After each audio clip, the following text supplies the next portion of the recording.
आपण मैंने जदि सुस्थ रहा चाहते सकाळु सकाळु प्रतिदिन जदि ये जूस पीबे आपणकर पेट सुस्थ आपण मैंने निरोग रे एभली एक आज सकाळु सकाळु मु पीली एटा भुवनेश्वर सत्संग विहार पाखरे जो अच्छी पार्क ता गेट सामने एभली जड़े व्यक्ति टेबुल पकई विभिन्न प्रकार जूस दौरान ता सांगरे आमर मांडिया मध्य दौरान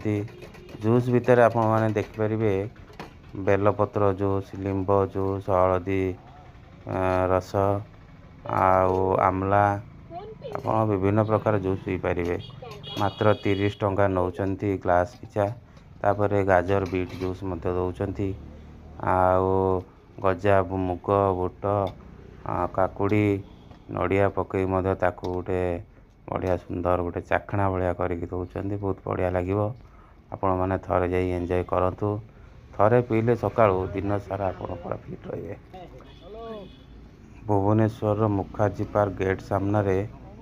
ये दुकान टी को आपण मैंने पाइबे प्रबल भीड़ सकाळ 7 टा 10 टा पर्यंत पाइ।